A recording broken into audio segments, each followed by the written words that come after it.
Hello students, कल हमने देखा था ग्लूकोज के स्ट्रक्चर्स देखे थे, जिसमें हमने देखे थे डी ग्लूकोज और एल ग्लूकोज देखा था। तब मैंने बोला था कि ये दोनों इनैंशियोमर्स हैं, they both are enantiomers of each other.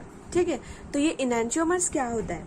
इनैंशियोमर्स are a pair of molecules that exist in two forms that are mirror images of each other but can not be superimposed upon the other one another.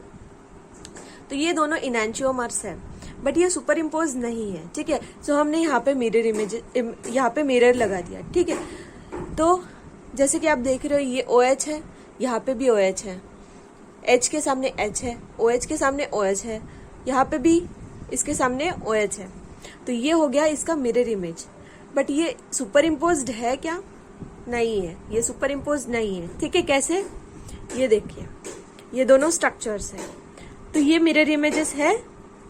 ये इसके सामने ये है, इसके सामने ये है, इसके सामने ये आ रहा है, तो ये मिरर इमेज है। बट सुपर इम्पोज मतलब क्या होता है? अगर मैं इसको ऐसे रखूं तो क्या ये आइडेंटिकल है? नहीं है, ये आइडेंटिकल नहीं है। अगर ऐसे करते तो ये आइडेंटिकल है, बट ये सुपर इम्पोज करते तो ये आइडेंटिकल नहीं है। सो इन स्ट्रक्चर को हम इनैंशियोमर्स कहते हैं। अगर ये मॉलिक्यूल के ऊपर अगर हम ये रख देंगे तो ये आइडेंटिकल नहीं होंगे, इसलिए हम इसे कहते हैं enantiomers. Next one is the Haworth representation of glucose. So what is mean by Haworth representation? A Haworth projection is a common way of writing a structural formula to represent the cyclic structure of monosaccharides with a simple three-dimensional perspective. समझ गया आपको? Monosaccharides के लिए ही use होता है ये। The most stable forms of pentose and hexose sugars are 5 और 6 membered rings. अभी सबसे ज्यादा स्टेबल कौन से स्ट्रक्चर्स होते हैं? जो कि 5 मेंबर्ड रिंग होते हैं या फिर 6 मेंबर्स रिंग होते हैं। तो ये दोनों 6 मेंबर्स रिंग है। क्यों? क्योंकि यहाँ पे देखो 1 2 3 4 5 6 मेंबर रिंग है। ठीक है, These rings known as Haworth structure and are produced from the reaction of carbonyl group and hydroxyl group in the same molecule. So ये दोनों स्ट्रक्चर्स देख रहे हो आप, ये ग्लूकोपैरानोज के हैं। एक है अल्फा डी ग्लूकोपैरानोज और दूसरा है बीटा डी ग्लूकोपैरानोज। तो ये अल्फा एंड बीटा कैसे डिफ्रेंशिएट हो रहे हैं? आप स्ट्रक्चर देखिए, बाकी सब कुछ सेम है, बस यहाँ पे HOH है और यहाँ पे क्या लगा है? OH एंड H है। ये हो गया अल्फा डी ग्लूकोपैरानोज और ये हो गया बीटा। ये अल्फा, ये बीटा है। तो हमने जब भी देखा था स्ट्रक्चर में कि यहाँ पे HOH था और यहाँ पे OH था। तो ये स्ट्रक्चर्स कैसे बनते हैं? ये हमें साइक्लिक स्ट्रक्चर ऑफ ग्लूकोज से देखने में मिलता है। ये देखिए, यहाँ से वो रिएक्शन हो रही है और यहाँ पे OH यहाँ पे लग गया और यहाँ पे लेफ्ट साइड में OH है, यहाँ पे राइट साइड में OH है।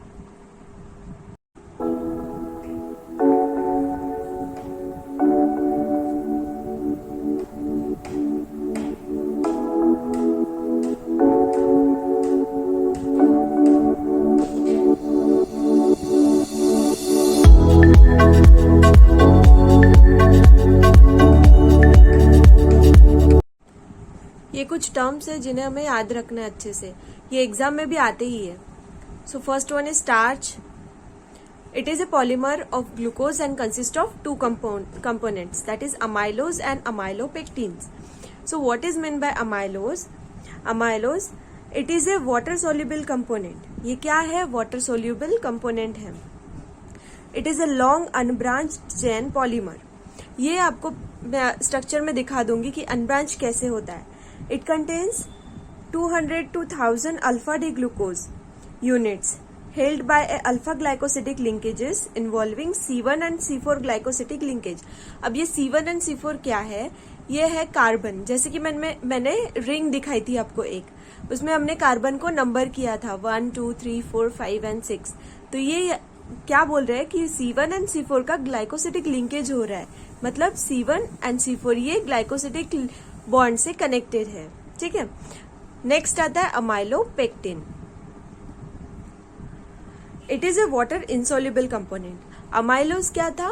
वाटर सोल्यूबल कंपोनेंट था, और ये अमाइलोपेक्टिन क्या है? It is a water insoluble component है।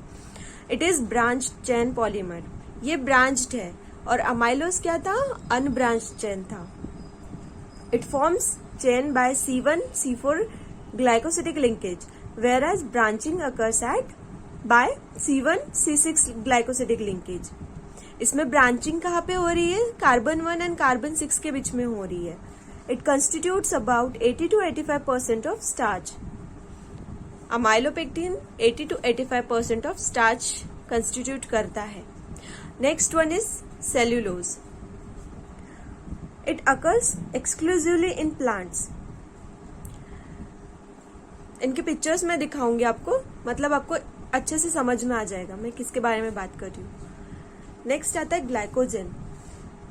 The carbohydrates are stored in animal body as glycogen. It is also known as animal starch because its structure is similar to amylopectin. ये जो glycogen का structure है वो किससे similar है, amylopectin से। It is present in liver, muscle and brain. Next one is amino acids. Amino acids के बारे में हम डिटेल में पढ़ेंगे।